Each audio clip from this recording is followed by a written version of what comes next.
근데 난 뭔지 알아? 비지도 않아. 좀 아까 한 문제 풀었는데 별표를 좀 쳐놔라. 371번. 왜 별표 쳤는지는 알 거야. 똑같은 문제야. 그러니까 문제가 다른 걸 풀려고 하는 게 아니라 아까 부등식이 365번처럼 x제곱 빼기 2x 빼기 8이 0보다 작다. 요건 이제 잘 푸니까 괜찮은데 똑같은 부등식 문제인데 절대값 들어있는 부등식. 그러니까 이것도 했었던 거긴 하죠. 기억 다시 한번 하시고 내용은 똑같으니까 바로 풀게. 371번 조건 P가 요렇게 돼 있는 거 하고 Q가 요렇게 돼 있어. 이거 두 개 풀 줄 알면 끝. 사실은. 자, 문제는 P가 Q이기 위한 필요 조건이 되도록 하는 A의 최대값을 large M, 최소값은 small m. 최대 최소값 두 개 찾아서 쓰랍니다. 외워서라도 풀 수 있도록 하기 바래. 절대값이 숫자보다 작거나 같다. 사이값. 그러면 중간에 저 절대값 안에 들어있는 x-2가 요거 마이너스 붙인 놈 하고 플러스 그대로 7 요 사이에 있다. 요렇게 쓰면 끝. 풀 줄 알죠? 그럼 똑같이 2를 더해. 첫 번째 부등식의 답은 요겁니다. 한 번만 더 해볼게요. x-a의 절대값이 역시 숫자 4보다 작거나 같다. 그러면 사이값. 어떤 사이냐면 x-a가 여기 마이너스 붙인 마이너스 4하고 4. 그럼 a를 더해야겠죠. a를 더해주면 요렇게 a를 더해주니까 문제는 이제 요 말을 해석해야 돼. P가 Q이기 위한 필요 조건인데 P가 Q이기 위한 필요 조건은 요렇게 될 때 필요 조건. 자기 쪽으로 찔리는 거. 찔리는 방향. 찔리면 피가 난다고 했지. 자, 이제 그려볼게요. 확실하게 숫자로 되어 있는 것부터 그립니다. 그러면 마이너스 5, 그 다음에 여기 9, 여기가 이제 P야. 그럼 이제 요 관계를 보면 Q가 작은 놈이야. 속에 들어있어요. 그러니까 A-4가 여기,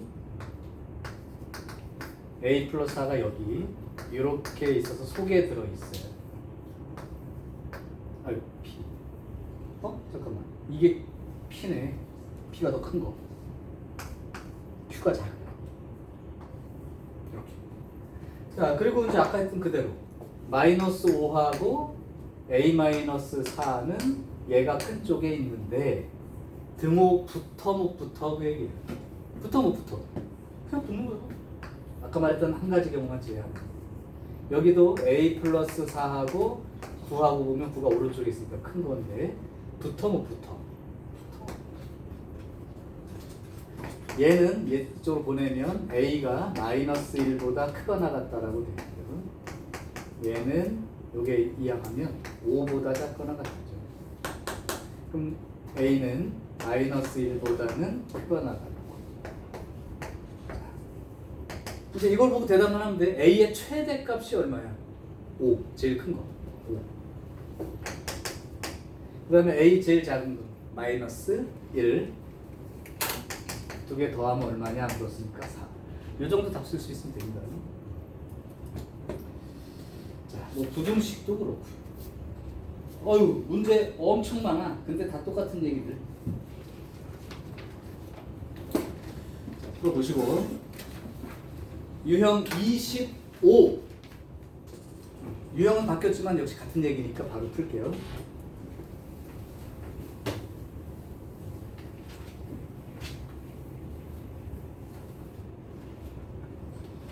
380번 그냥 말 뜻 해석하는 걸로 한번 연습합시다. 조건 4개가 있어. 어이씨. 4개나 돼. 2개도 헷갈리는데 4개를 내. PQRS. 자, 거기 나와 있는 말을 해석할게. P하고 Q 둘 다 R이기 위한 충분 조건, 이렇게 말이 나와 있는 거고, 두 번째 S는 R이기 위한 필요 조건, 이렇게 되어 있는 거고, 그 다음에 Q는 S이기 위한 필요 조건. 요 세 말을 해석해서 그 네모 안에 있는 게 맞냐 틀리냐를 찾으라는 건데, 역시 해야 될 일은 결국 요 말을 보고 얘네들의 포함 관계를 표시하면 돼. 한번 연습해 볼 테니까 이해되나 봅시다. 요 말 어떻게 해석하는지 봐봐. P, Q 둘 다 R이기 위한 충분 조건이야. 그러니까 P도 R이기 위한 충분 조건이고 Q도 R이기 위한 충분 조건이야. 그러면 P하고 R하고 관계는 충분 조건이니까 이렇게 돼 있다. 그 다음 Q도 R이기 위한 충분 조건이니까 Q도 R에 포함되는 겁니다. 보세요. 두 번째, S는 R이기 위한 필요 조건이다 그랬으니까 방향이 이 방향으로 포함된다. 이렇게 쓰면 됩니다. 마지막 Q하고 S, 이거는 필요 조건이에요.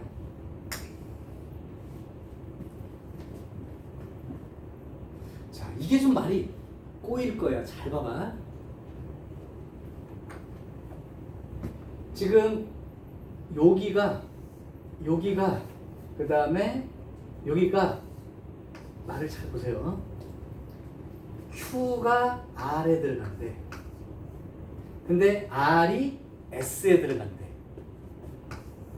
삼단논법처럼 꼬리에 물기처럼 가는 거야. 근데 S가 다시 Q에 포함된대. 중요한 얘기야.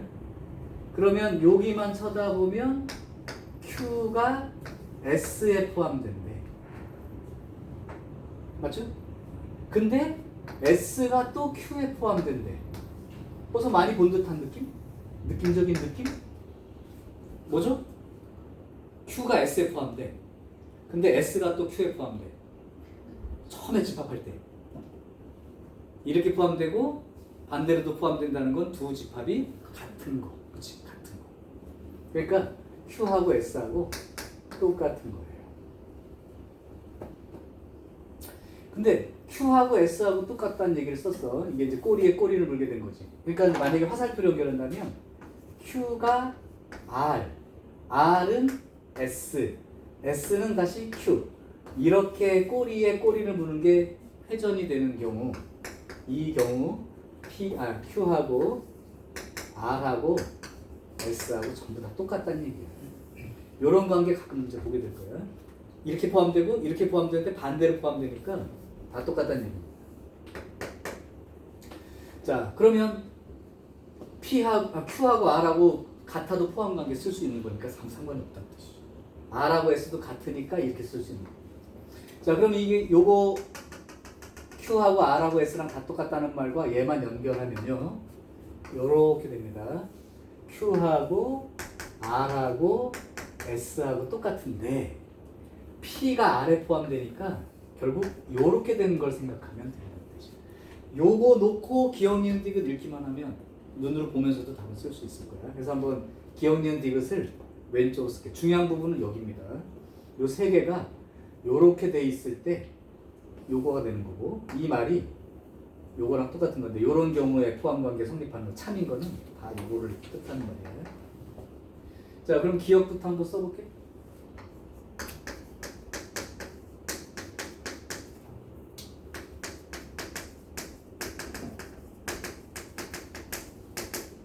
요게 맞느냐 이거야. 그럼 R하고 S랑 필요 충분 조건이냐라는 건 뭘 확인하라는 거야, 결국. R하고 S하고 필요 충분은 똑같다는 얘기니까 R하고 S하고 같은 거야? 이런 얘기야. 그러면 아까 R하고 S랑 같은 거 찾았죠? 이 기억 참이지. 참이야. 많이 따질 것도 없어요. 니은 S는 P이기 위한 S는 P이기 위한 필요 조건입니까? 이렇게 물어봤어요. 그러면 S하고 P하고 필요 조건이니까 요렇게 되니? 이렇게 물어본 거예요. 그럼 P가 S에 포함된다. 맞죠? 여기도 참이죠. 이것도 참이에요.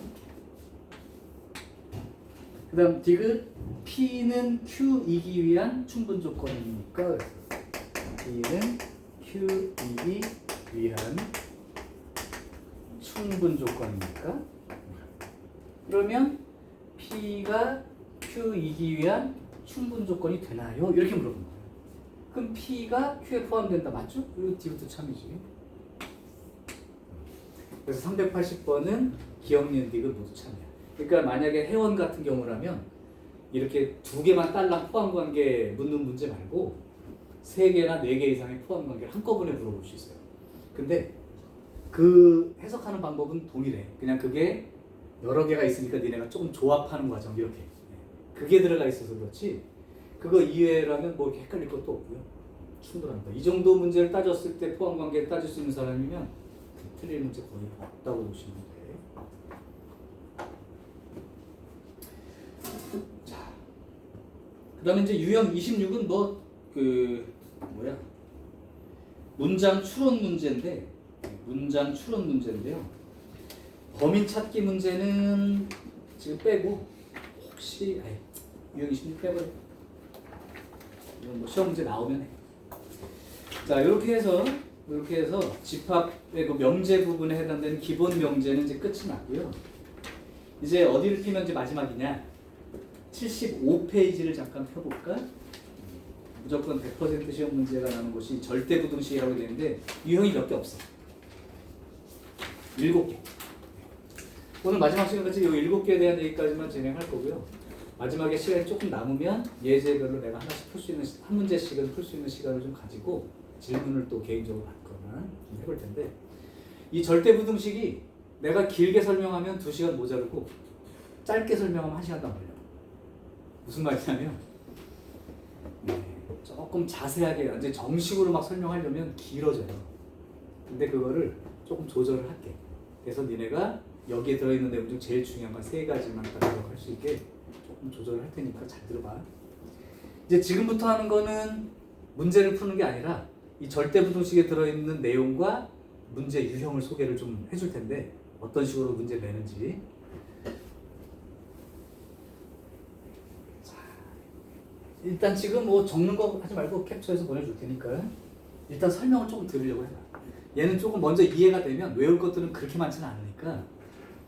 그리고 이제 여기에서 그 증명 문제가 서술형으로, 물론 이제 회원력은 서술형으로 문제가 없으니까 박스 문제로 그냥 내겠지만 어쨌든 그 내용이 여기 들어있어서 박스 채우기까지 포함해서 보시면 돼. 일단 제목은 요거예요. 절대부등식.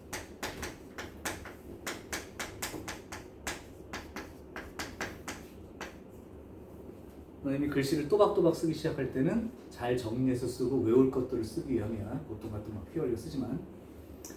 자, 일단 절대부등식은 무슨 부등식이냐면 다른 말로 표현하면 이렇게 생각하면 돼요.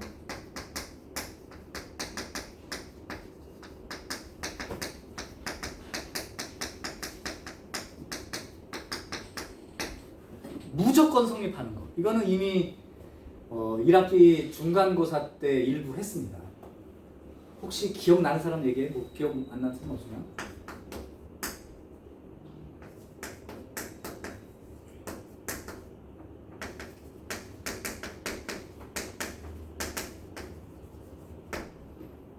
모든 x에 대해서 이 부등식이 성립합니다 라는 문제를 2차 함수 배우면서 한 적이 있어.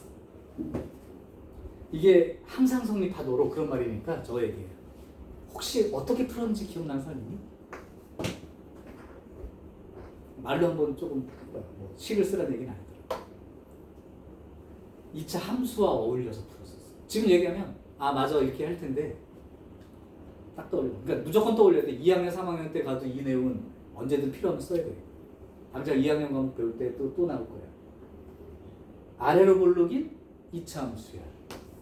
저번 시간에 다 얘기했다. 방정식 부등식의 0은 x축과 같은 뜻이다. 그러니까 아래로 볼록인 2차 함수가 무조건 항상 x축보다 크거나 같은 쪽에 있어요. 이렇게요. 또는 요것도 가능해요. 요 경우를 하면 x축과 만나지 않으니까 이게 방정식으로는 근이 없다의 뜻인 거고, 요런 경우라면 딱 한 점에서만 만나니까 요게 방정식으로 생각했을 때는 중근 얘기한다. 무슨 얘기하고 싶은 거겠어? 판별식. 그죠? 그렇다면 요 경우는 판별식이 음수인 경우, 요 경우는 판별식이 0인 경우니까 이 문제의 풀이는 이걸로 끝나는 거야. 처럼 그런 부등식 배운 적이 있어. 이것처럼 무조건 성립한다에 대한 얘기를 오늘 좀 다른 걸 하려고 하는 거고. 자, 혹시 이거는 인정할 수 있니? 이런 식이 하나 있어.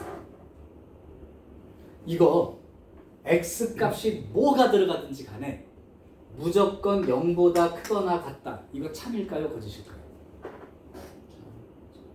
참 맞아요? 2가 들어가면 0 나오죠? 2 아닌 숫자 다른 게 들어가면 양수지. 그러니까 이거는 무조건 성립하는 거 맞지?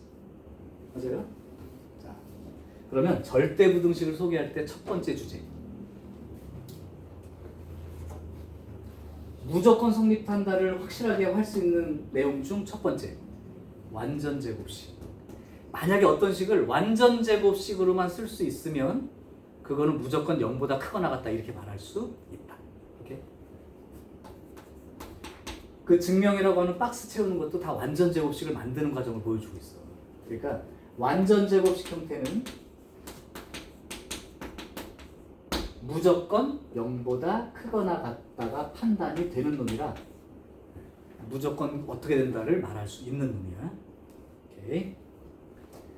두 번째, 이거는 양수예요, 음수예요?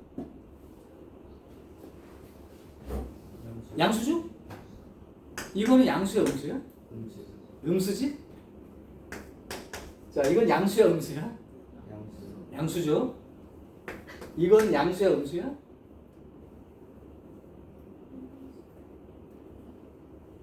이건 양수야, 음수야? 그냥 0이죠?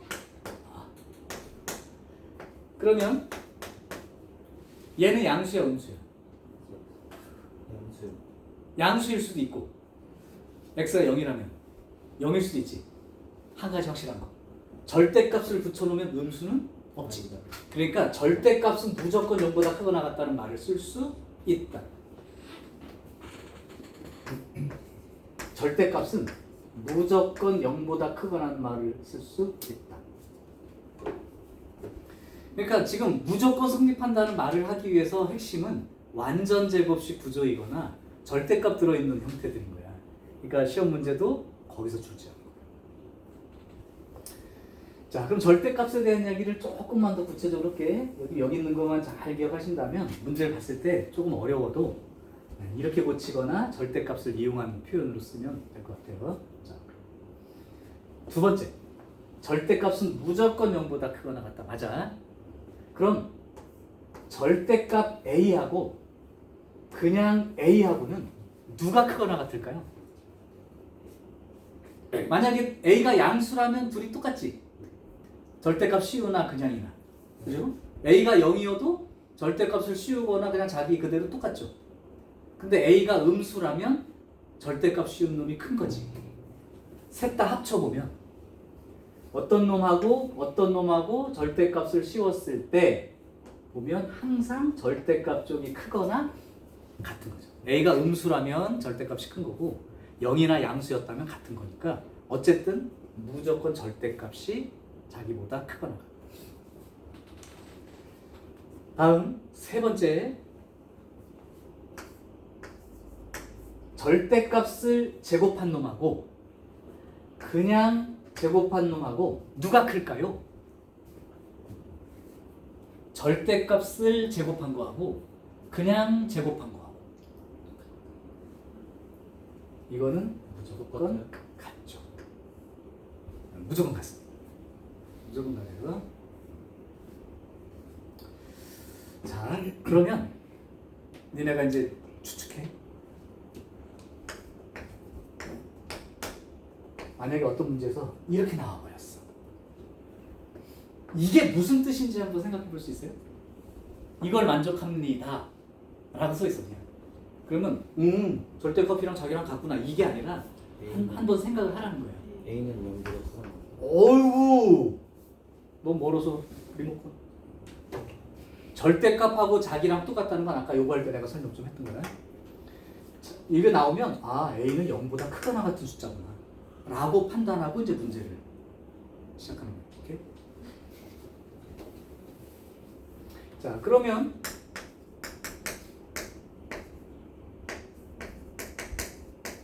이건 어떨까요?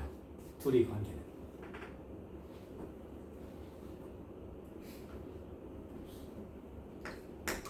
이거죠? 아까 얘기 이미 했어. 얘는 지금 A라고 써 있으면 진짜 A만 생각하는데 선생님이 보는 시각은 그냥 얘랑 얘가 있을 때야. 얘의 절대값을 제곱한 거랑 그냥 얘를 제곱한 거랑 이렇게 물어본 거라 지금 세 번째 쓴 거를 물어본 거야. 같죠? 같습니다. 그럼 너네 이거 한번 전개해 볼래?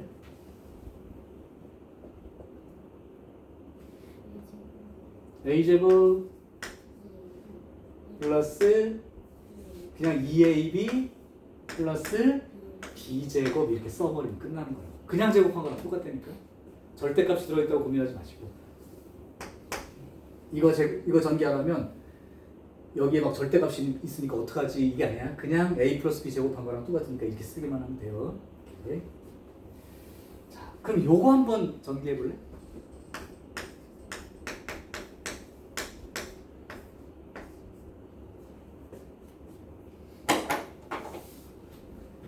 뭐 그냥 얘야. 그냥 얘고. 그러니까 절대값 A의 제곱 플러스 2 절대값 A 절대값 B 플러스 절대값 B의 제곱. 자, 그러면 아까 세 번째 걸로 생각하면 절대값 A의 제곱은 그냥 A 제곱이라고 쓰면 되는 거지. 그리고 얘는 이렇게 쓰는 거고 그 다음에 얘는 그냥 B 제곱 쓰는 거죠. 여기서 이제 마지막 네 번째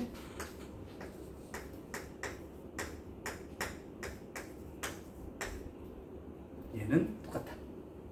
각각 절대값에서 곱한 다음에 절대값 받은 그건 똑같습니다. 그래서 얘를 나중에 보면 요렇게 쓰고 요렇게 전개하는 게 이제 우리가 보통 하게 되는 형태예요. 자, 절대부등식은 사실은 세 개의 내용이 있는데 그 중에 첫 번째가 바로 완전제곱식이나 절대값에 관련된 내용이 첫 번째예요. 자, 기억을 하시면 돼. 자, 그럼 내가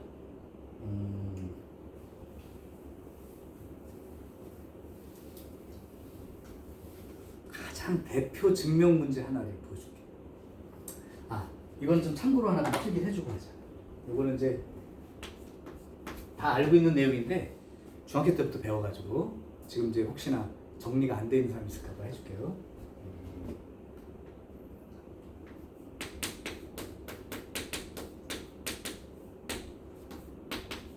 중학교 때부터 했던 건데 이 두 개의 숫자가 있다고 쳐.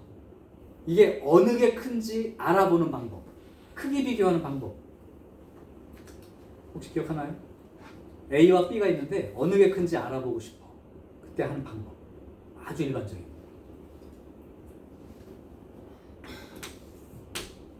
크기 비교하는 가장 기본 방법 두 글자.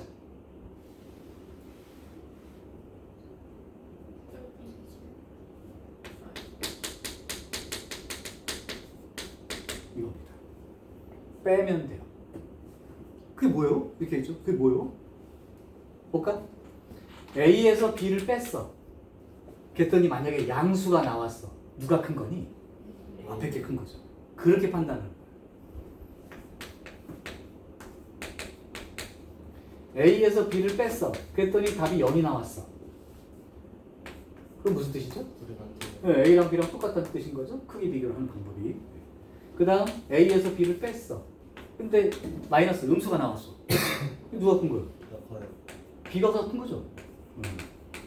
그러니까 뺀다는 가장 핵심이에요. 그래서 내가 애들한테 그냥 우스갯소리로 크기 비교하는 가장 기본 방법을 두 글자로 말해봐 이렇게 얘기해. 그럼 뭐라고 대답하겠어? 뺀다 이러고 있지. 세 글자로 말해봐. 빼본다. 그렇죠? 네 글자로 말해봐. 빼어본다. 이런 거지. 강조하려고 하는 거야. 빼면 돼. 자, 그런데 빼는 걸로 잘 못 알아보는 경우도 있어. 그래서 이런 경우도 한번 생각을 해보세요.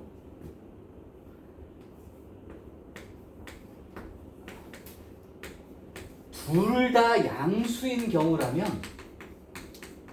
요거만 쓰시는 거죠. 둘 다 양수인 경우라면 그냥 빼는 거 말고도 방법이 있어요. 요게 이제 학교 시험 문제 증명 기준이야. 제곱한 것끼리 빼서. 그래서 양수, 음수 섞여 있으면 안 돼요. 둘 다 양수라면 제곱해서 큰 놈이 큰 숫자거든. 그래서 만약에 둘 다 양수라면 제곱해서 빼가지고, 즉 A 제곱하고 B 제곱을 계산해서 빼봤을 때 이게 양수가 나오면 그냥 A가 더 크다 이렇게 얘기할 수 있는 거다. 제곱끼리 빼가지고 0이 나온다면 역시 그냥 A랑 B랑 똑같다는 얘기다. 제곱끼리 빼봤는데 음수가 나온다면 B가 더 크다는 얘기다. 단 전제가 뭐라고요? 둘 다 0보다 크거나 같다. 양수일 때. 양수일 때만 되는 거예요. 자, 그럼 쉽게 생각하면 얘네 루트 5하고 루트 3하고 누가 크니? 이제 배워서 하는 거야. 사실 배워서. 루트 5가 크죠? 근데 이건 배워서 하는 거고, 무리수 처음 배운 다음에 루트 5랑 루트 3이 누가 크냐고 물어보면 얘네 대답 못했을 거야. 그런 경우는 이거 제곱한 거 얼마죠? 이거 제곱한 게 얼마죠? 4.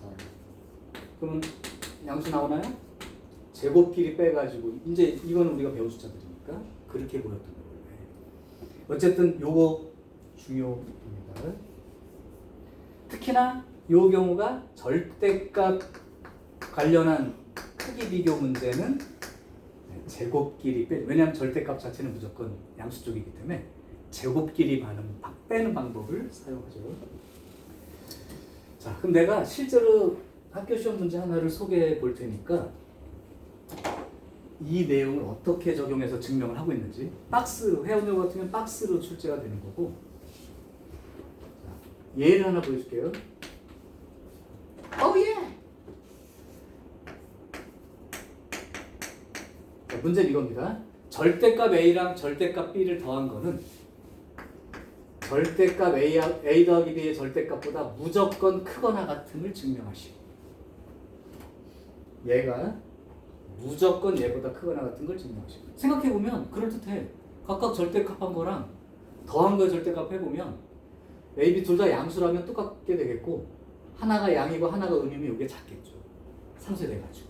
근데 여기 다 절대값 주셨으니까 이게 크게 맞아. 근데 그렇게 상상을 하라는 얘기가 아니라 증명을 해보라는 거야. 그럼 내가 요 사실을 이용해서 증명해 볼 테니까 한번 따라와 봐. 자, 절대값 들어있는 문제. 얘도 양이고 얘도 양이야. 얘도 양이고. 양수끼리 크기를 비교할 때는 특히 절대값 들어있는 문제라면 제곱끼리 빼는 방법을 생각해 볼 거야. 자, 시작합니다. 즉, 요 놈을 제곱한 거에서 요 놈을 제곱한 거를 빼보는 거야. 제곱끼리 뺀 거예요. 자, 한번 제가 전개해 볼게. 요거 전개하면 요거 제곱 플러스 2 절대값 A하고 절대값 B 그 다음에 플러스 절대값 B의 제곱. 요게 이제 앞에 거가 되는 거고 빼기 절대값을 제곱한 거는 그냥 제곱한 거랑 똑같다 라고 얘기했기 때문에 얘는 그냥 A제곱 2AB B제곱 요렇게 쓰는 거랑 같죠. 자, 그러면 절대값의 제곱은 그냥 제곱한 거랑 똑같다고 했으니까 이렇게 쓸 수 있고 절대값 A 곱하기 절대값 B는 그냥 AB 절대값과 똑같으니까 이렇게 쓸 수 있고, 그 다음에 절대값 B의 제곱은 그냥 B의 제곱입니다. 요거 이제 마이너스 붙여서 정리하면 요렇게 되겠죠. 그럼 요거 죽을 거야 이렇게. 요것도 죽죠. 그럼 여기가 2 절대값 AB 빼기 2AB 이렇게 되는데, 요걸 2로 묶으면 요렇게 됩니다. 자, 여기까지 했을 때 공부를 충실히 이쪽을 해둔 사람은 어떤 놈 절대값은 그 어떤 놈보다 무조건 크거나 같으니까 AB에다가 절대값을 씌운 놈은 AB보다 항상 크거나 같죠, 얘가. 그럼 얘가 크거나 같으니까 결과는 뭐가 나와요? 이렇게. 이해돼요? 다시. 어떤 놈의 절대값을 씌운 놈은 어떤 놈 자신보다 항상 크거나 같다. 양수일 때나 0일 때 똑같지만 음수일 때는 이쪽이 큰 거니까 무조건이죠. 그러니까 A, B 요 놈이 뭐가 되든 절대값을 씌운 놈하고 자기하고는 얘가 크거나 같으니까 큰 놈에서 작은 놈 빼면 당연히 이렇게 되죠. 자, 그럼 생각해봐. 이거 제곱에서 빼기 이거 제곱을 했더니 0보다 크거나 같아. 그럼 얘가 큰 거야? 얘가 큰 거야? 당연히 얘가 큰 거죠? 따라서 이게 결론이지. 따라서 절대값 A 더하기 절대값 B는 크거나 같다. 절대값 A 더하기 B. 자, 여기서 중요한 거 단! 단다라단다 단! 는은 언제 성립할까요? 요거 50%로 중요합니다. 반등호는 언제 생각할까요? 그러니까 얘가 같을 때, 는 0이 될 때 무조건 이쪽이 큰 거예요. 여기 생각해보면 답이 있어. 얘가 는 0이 될 때, 이게 는 0이 된다는 건 절대값 AB하고 AB랑 같을 때, 절대값 AB하고 그냥 AB가 같을 때, 이게 무슨 말이죠?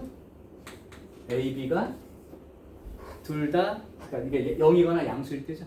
그러니까 0보다 크거나 같을 때 이렇게 표현하는 거예요. 자, 그러니까 단 등호는 A, B가 0보다 크거나 같을 때. 자, 요게 이제 보통 박스 안에다 이제 네모칸을 쓰고 들어가는 놈 중에 가장 대표적인 증명 문제고, 서술형이 있는 학교라면 재수 없으면 이걸 다 쓰라고 낼 수도 있어서. 자, 오늘 배울 절대부등식 세 가지 중에 첫 번째 가장 기준. 요거는 내가 저기 사진 찍겠습니다. 필요한 사람은 개인적으로 찍어도 상관없어요. 아이고.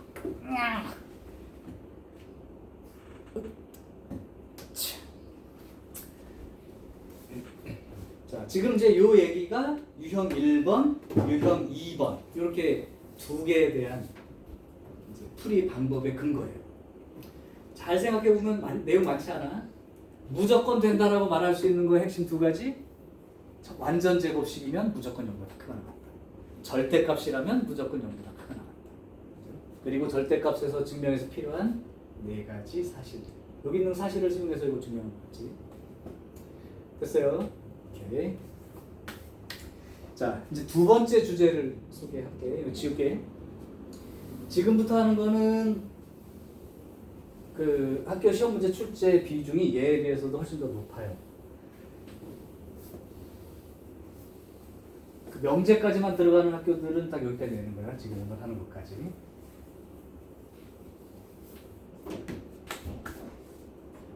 지금 중요하니까 역시 내가 필기를 꼼꼼히 해줄게. 두 번째 주제입니다.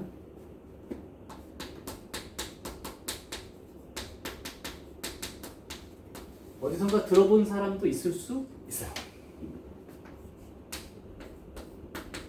절대부등식 중에 대표입니다. 산술평균이. 지연아, 여기는 좀 중요해. 이건 외워서 나. 오늘 집에 가기 전에 외워놓고 가야 돼.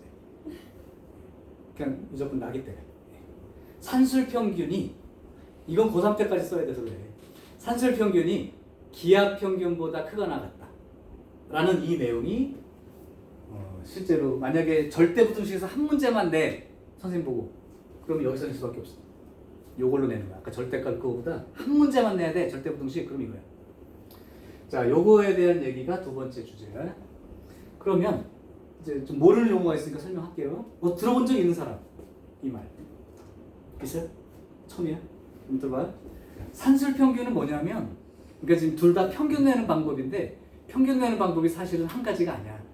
근데 우리가 평균 내는 방법은 요겁니다. 니네 생각해봐. 오늘 시험 두 과목 봤어. 평균 어떻게 내죠? 더해서 2로 나누죠.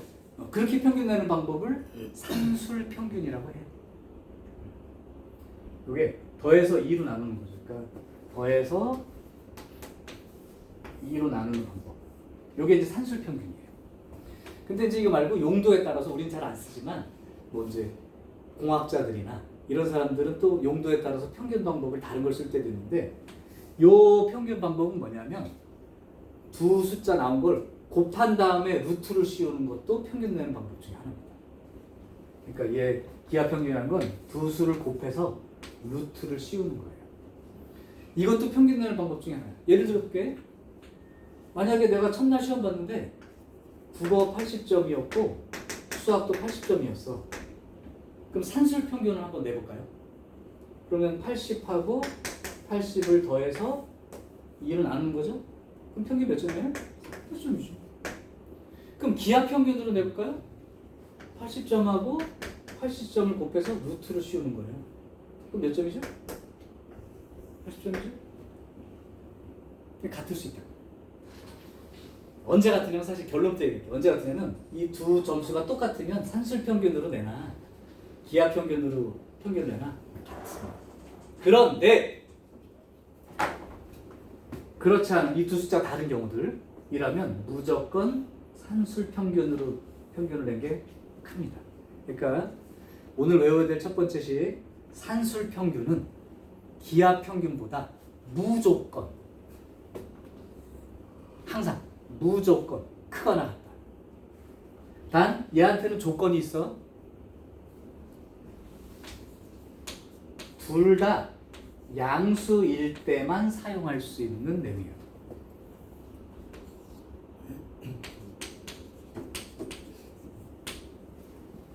둘 다 양수일 때라면 산술평균으로 계산한 게 기하평균으로 계산한 것보다 항상 크거나 같다. 자, 아까 얘기했어요. 이게 는이 성립할 때는 언제라고? 는이 성립할 때가 언제라고? 같아질 때는 A와 B가 같을 때.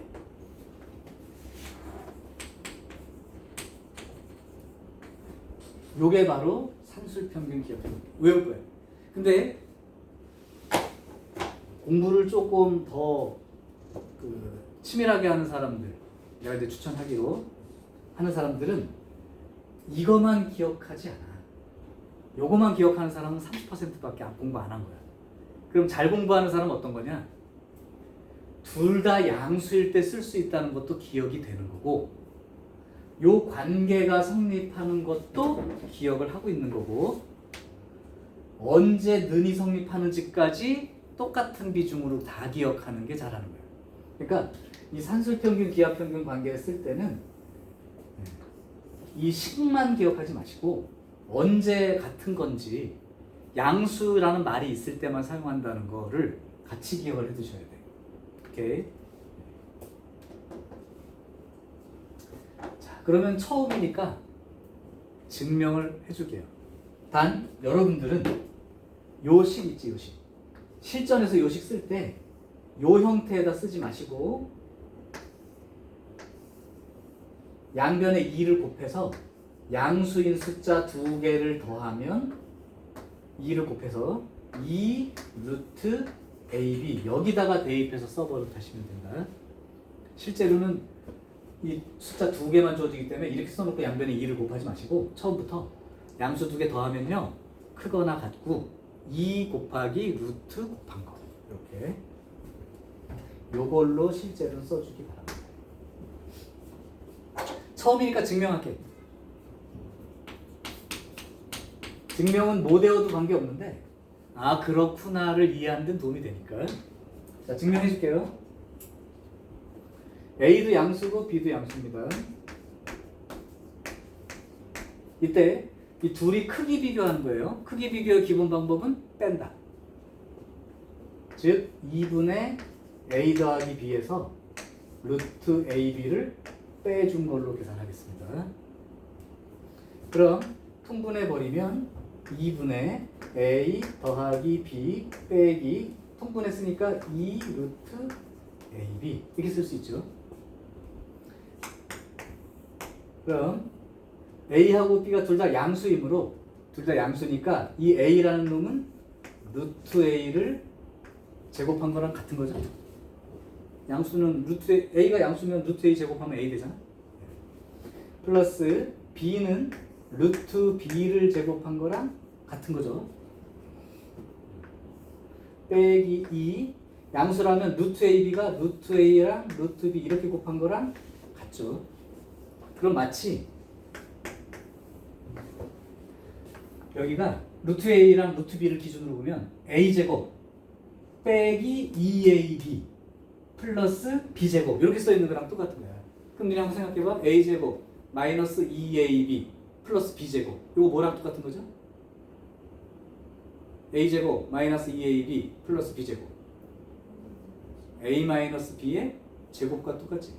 그러니까 요거랑 똑같은 거야. 그럼 아까 처음에 부등식 할 때 완전 제곱식은 항상 무조건 0보다 크거나 같다라는 게 인정되죠. 그러면 이거 양수고 이거가 뭐가 나오든 간에 완전 제곱식이니까 0보다 크거나 같죠. 자 그럼 봐봐. 뺐는데 0보다 크거나 같게 됐어. 그럼 누가 큰 거야 둘 중에?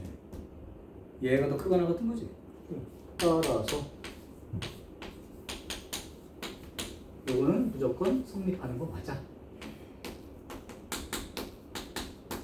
이것만 외우는 게 중요한 거야. 등호는. 즉 이게 는0 나올 때라면 언제예요? 는0이 되려면 얘랑 루트 A랑 루트 B랑 같은 거지. 그러면 A랑 B랑 같은 거죠. 그래서 등호 조건이 A랑 B랑 같을 때 이렇게 얘기해 주면 되는 거다. 자, 그래서 산술평균, 기하평균 관계는 니네가 수시로 가든 정시를 보든 나중에 수학 공부를 만약에 한다 그러면 2학년 때든 3학년 때든 수시로 나오게 돼. 알고 있다고 생각하고 문제를 낼 거야. 자, 여기에서 그러면 이제 책에 없는 내용 좀 해줄게요. 니네가 그럴 게 있어. 이제 지금 왜 얘기해 주는 건지 잘 들어봐. 이거 외웠다고 칩시다. 이거 이용해서 문제 풀면 풀려. 근데 더 중요한 건 뭐냐? 이거 이용해서 문제 푸는 건지 안 푸는 건지 어떻게 알아? 문제 봤어. 근데 얘를 이용해서 문제를 푸는 건지 어떻게 할 거냐고. 얘 사용하면 풀리는 거 알아. 맞아. 이렇게 푸는 거 맞아. 근데 문제 봤을 때 산술평균, 기하평균 관계로 문제를 풀어야겠어라고 판단할 수 있어야 이걸 사용하죠. 그래서 책이 없는데 내가 나름대로 정리를 해놓을 테니까. 자, 언제 산술평균, 기하평균 관계를 쓴다고 생각하면 되냐면 문제를 읽었을 때 내가 여기다 세 가지 조건 써줄 거야. 문제 읽을 때 문제 안에 요 써있는 세 가지 조건이 눈에 보이면 어떤 단원에 있든 어떤 학년에서 공부하든 산술평균, 기하평균 관계로 문제를 푸는 거야 라고 판단할 수 있어요. 2학년 올라가도 뜬금없이 갑자기 배우다가 이거 풀어봐 그랬더니 이거 산술평균, 기하평균으로 풀어야지. 그랬더니 그거 써서 했더니 풀려. 근데 왜 이걸 쓰지? 이제 이렇게 되는 거야. 그래서 여기 나온 거를 거꾸로 얘기할 거야. 첫 번째, 이걸 반드시 산술평균, 기하평균 관계를 이용해야 된다는 판단. 첫 번째, 문제 어딘가에 반드시 양수라는 말이 있어. 저건 양수일 때 쓰는 조건이기 때문에 문제 안에 아무리 문제가 짧아도 양수라고 판단할 수 있는 근거에 해당되는 표현이 있다고. 두 번째, 여기 보면 알겠지만 합 또는 곱 이런 거 보이죠? 문제에서 합이 얼마이거나 또는 곱이 얼마라고 주어져. 그러니까 더한 게 얼마야? 또는 둘 다 알려주지 않아요? 하나 알려주고 다른 거 구하는 거기 때문에 둘 중에 하나를 알려줘요. 합 얼마다 또는 곱이 얼마다. 자, 근데 당황스러운 건 합이 얼마냐, 곱이 얼마냐를 안 써줄 때가 있어. 안 써준 문제가 있어. 그건 이렇게 하면 되는 거야. 문제에 역수 형태가 보이는, 합이 얼마다, 곱이 얼마다 안 나와 있어도 문제가 역수가 막 보여. 그러면 이거. 이 세 가지 잠시만요. 선생님, 역수 형태가 보인다는 게 어떤 거예요? A 있고 A분의 3이 있어. 이거 역수 관계죠. 이 자체가 역수는 아니지만 역수 형태라고. 역수 형태가 어떤 의미냐면 둘이 곱하면 얼마지? 3이 되지. 곱이 주어진 거랑 똑같은 말이야. 사실. 그게 안 써 있어도 역수가 있으면 곱해서 얼마라는 숫자가 결정이 돼. 그래서 둘 중에 하나는 알려줘야 됩니다. 그러면서 최대값을 구하라거나 또는 최소값을 구하라거나 이런 말이 보일 거예요.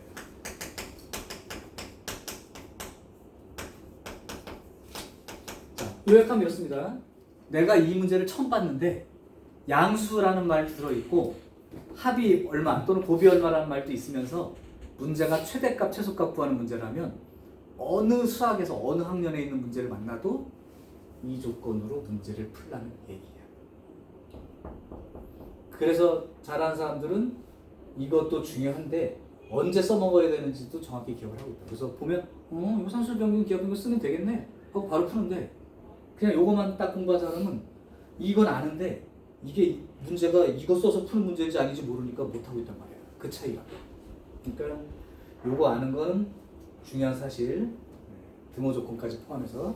근데 언제 그렇게 하냐, 좀 이따 내가 이제 이 문제를 풀어줄 텐데 아무리 짧아도 저 세 가지 조건이 다 들어있다는 게 느껴져야 돼. 100% 이렇게 푸면 돼. 알면 그렇게 어려운 문제가 아니야. 근데 이거를 저걸로 풀어야 된다는 걸 판단을 못하니까 연필을 못 대고 이렇게 푸는 거야. 그러니까 이제 요 사실을 알고 문제를 정리하면 좋을 것 같아요. 그럼 내가 이제 문제를 풀어줄 텐데 진짜로 이런 말들이 다 들어있는지 한 번씩 꼭 확인하고 문제 푸는 연습을 평소에 해놔. 그냥 이거 풀 때. 그냥 막 풀지 말고 지금 산수평균, 기하평균 배우니까 이거 쓰면 풀리네 이러지 마. 그건 하나 도움이 안 되고요. 이 조건이 보이니까 써먹어야지 이렇게 생각하고 한번 문제를 보라고. 문제 나와봤자 이걸로 푸는 문제 3개밖에 없어. 형태 3개밖에 없으니까 그 3개 내가 보여줄 테니까. 그럼 요거 일단 캡처 하겠습니다.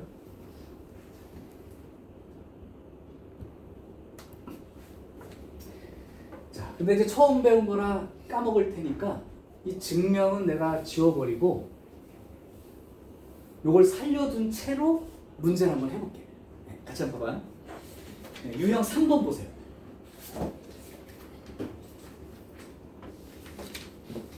자, 유형 3번의 문제가 보일 거야. 유형 3, 유형 4, 유형 5, 유형 6까지 다 이거야.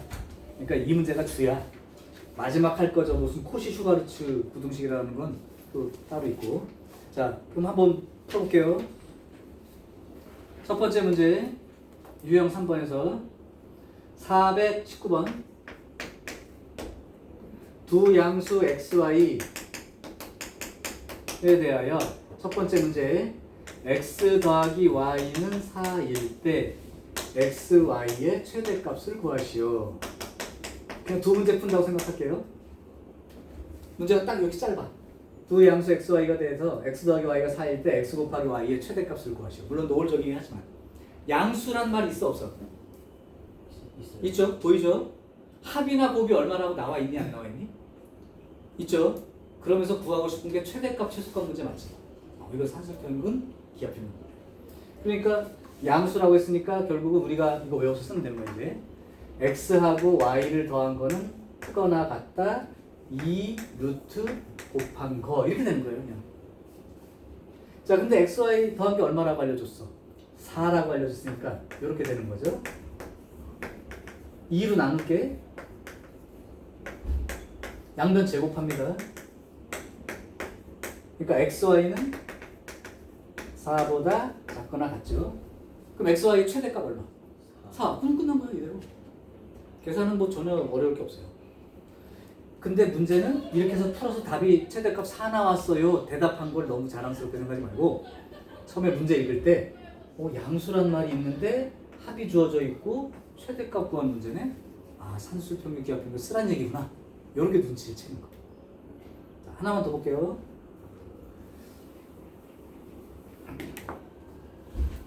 (420번)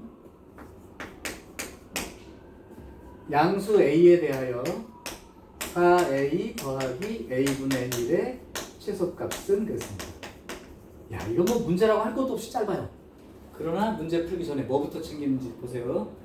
자, A가 양수라는 말이 있어 없어? 있죠? 있습니다. 합이 얼마인지 곱이 얼마인지 나와 있어 안 나와 있어? 안 나와 있지. 그러니까 더해서 얼마인지 곱해서 얼마인지 값이 나와 있는 게 있어 없어? 없잖아. 하지만 그럴 때는 뭐가 보인다고? 역수 모양이 보인다고? 그럼 A하고 A분의 1하고 역수 모양이 보이죠? 그러면서 최대 최소 구하는 문제였어.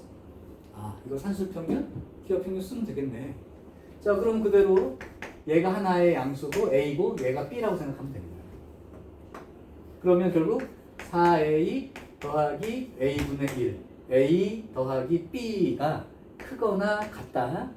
이 루트 두 개를 곱한 걸 쓰는 거죠. 곱하면 얼마예요? 4죠? 맞지? 곱하면 A 약분되고 4 남잖아. 그럼 2 루트 4니까 얼마예요? 그러니까 4A 더하기 A분의 1은 4보다 크거나 같다니까 최소값이 4예요. 이렇게 쓰면 끝나는 거예요. 문제가 어렵지 않고. 한 문제만 더 보여줄게. 내가 지금 말해주는 거 별표 쳐놔라. 난다. 423번. 여기까지만 풀고 시행할게. 별표 3개 쳐놔. 니네 선생님 말한 거 다 기억했는데 이렇게 나오면 문제 풀 때 니네 못 풀어. 못 풀 어는 아닌데 이상하게 막 복잡하게 막. 이건 문제 모양을 외우더란 뜻이에요. 423번. A 양수, B 양수, 3A 더하기 2B는 1일 때 A분의 2 더하기 B분의 3의 최소값은 이렇게 나왔다. 일단 양수란 말이 보일 거예요. 그리고 3A하고 2B 합이 얼마라고도 나와 있어. 그러면서 최대 최소 구하는 문제야. 아, 산술평균, 기하평균 사용해야지. 여기까지는 좋아. 근데 거기까지 찾아도 이 문제 풀 때 지금 풀어보라고 하면 식 정리를 잘 못해서 어려워질 거야. 그래서 이건 외우라고 하는 거야 지금. 요렇게 생긴 문제 푸는 거야. 요렇게 생긴 문제가 누구냐면 422, 423, 424, 425 다 똑같아. 요렇게 푸는 거야. 얘하고 얘하고 얘하고 얘하고 잘 보면 역수 모양이 좀 보여요. 이럴 때는 어떻게 하는 거냐면 3A 더하기 2B하고 A분의 2 더하기 B분의 3 얘를 곱하기 형태로 쓰라고. 그게 사실은 어디 나오냐면 426번 유형 4번부터 나오긴 해. 근데 미리 얘기하는 거야. 이렇게 곱하기 형태로 써. 그런 다음 곱하기 형태는 무조건 전개한 후에 하는 거야. 전개해볼게요. 얼마 되니? 보여? 얼마? 계산한 과정에서 불러줘. A 약분됐어. 6. 요렇게 이렇게 곱하면 B분의 9A 플러스 요렇게 곱하면 A분의 4B 플러스 요렇게 곱하면 6. 자, 거의 다 왔어. 잠깐만. 그러면 이 6은 상수니까 변하지 않죠. 그럼 기본적으로 얘가 6 더하기 6은 12니까 12는 있고 내가 부등식을 쓰는 건 이거 더하기 이거 이렇게 생각하고 써봐. 12는 원래 있었고 A 더하기 B는 크거나 같다. A 더하기 B는 크거나 같다. 이 루트 둘이 곱한 거. 둘이 곱하면 얼마죠? 곱해봐. 이것도 그냥 한번 연습이 돼야 돼. 이거 곱하면 B 약분되지. A는 기약분되고. 그럼 뭐만 남아? 36? 그죠? 36. 그럼 12에다가 요게 36은 6으로 나올 거 아니에요? 그럼 2, 6, 12 이렇게 되니까 얼마야? 24죠. 그러니까 요 곱한 놈은 크거나 같다 24란 말이야. 그런데 이제 답날 차례. 얘가 얼마라고 알려줬니? 얘가 얼마라고 문제에 나온 거야? 1. 그럼 1 곱하기 얘가 24보다 크거나 같으니까 a분의 2 더하기 b분의 3은 24보다 크거나 같다가 답이죠. 여기 만약에 2였으면 약분해서 12보다 크거나 같다 이렇게 쓸 거야. 그지? 어쨌든 요만큼이 최종 결과가 되겠죠. 그래서 거기는 24가 최소값입니다. 이거는 요 풀이 과정을 잘 보시고 기억을 해둬야 이렇게 주어지고 역수 구조를 물어볼 때 곱한 상태로 최소값 구해가지고 요 놈을 상수로 갖다 쓰면 얘 최소값을 직접 구할 수 있다. 별표 3개. 자, 좋아요. 오케이. 이제 거의 부등식의 절반 이상 풀었고 조금 있다가 이제 쉬었다가 나머지 문제 그냥 쭉 풀어볼게. 그 다음에 학교 시험 잘 나는 거 소개해 줄게요.